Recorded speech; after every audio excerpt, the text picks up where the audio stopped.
আসসালামু আলাইকুম বন্ধুরা, চলে আসলাম আরেকটি নতুন রেসিপি নিয়ে।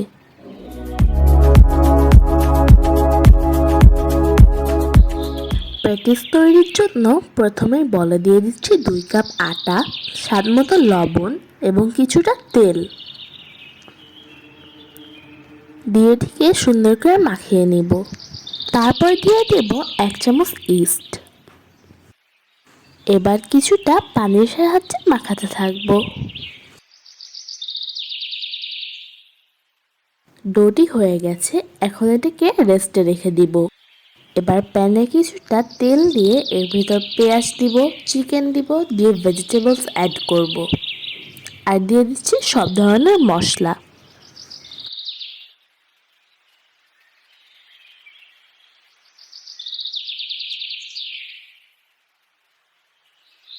চিকেনটি রেডি হয়ে গিয়েছে। এখন আমরা আবার ওই আটার কাছে চলে আসলাম। এটা কিছুটা ফুলে গিয়েছে। কিছুটা মাখার পর এখন মাঝখান থেকে 2 ভাগ করে নিব। নিয়ে 1 ভাগ রেখে দিব আর আরেক ভাগ দিয়ে কাজ করব। এবার এটাকে বেলে নিব।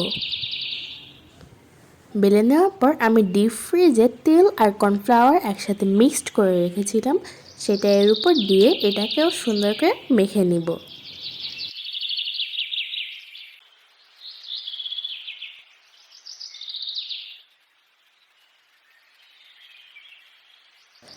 যারা যারা এখন পর্যন্ত ভিডিওটি দেখছে তাদেরকে অনেক অনেক ধন্যবাদ।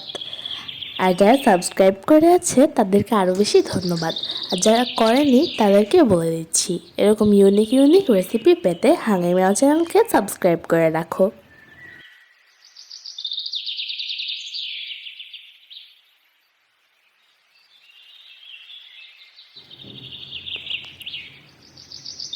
আমি আগের থেকেই একটি বানিয়ে রেখেছিলাম, এখন ওইটার উপর এইটা দিয়ে এটিকে একটি পলিথিনের সাহায্যে মুড়িয়ে ডিপ ফ্রিজে রেখে দিব।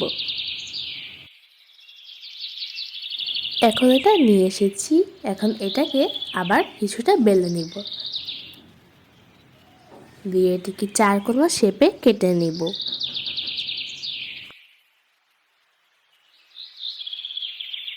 দিয়ে আবার এটাকেও 4 কোণা শেপে কেটে নিব।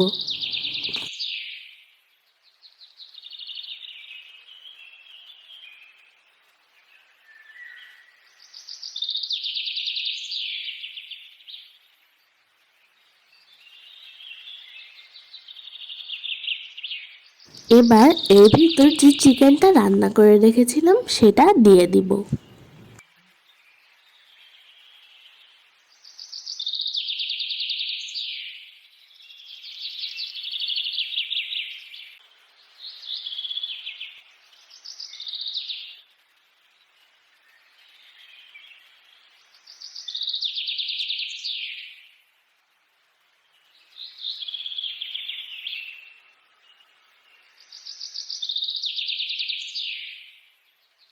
কালারটা সুন্দর আসার জন্য এর উপর দিয়ে ডিমের কুসুম ভেঙে লাগিয়ে দিব।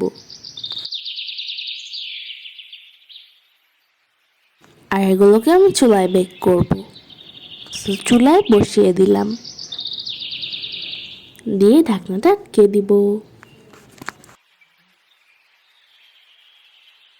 এগুলো হয়ে গিয়েছে, কতটা সুন্দর লাগছে না দেখতে।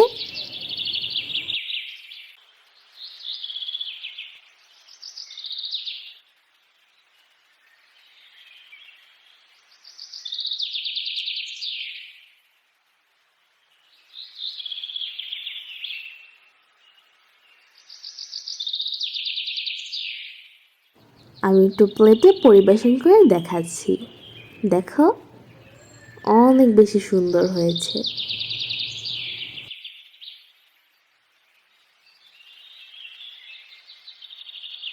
ভাই, এগুলো দেখতে এত সুন্দর আর খেতে এত সুস্বাদু, কি আর বলবো।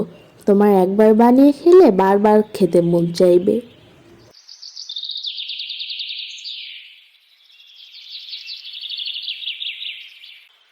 তো আজকের মতো আসি।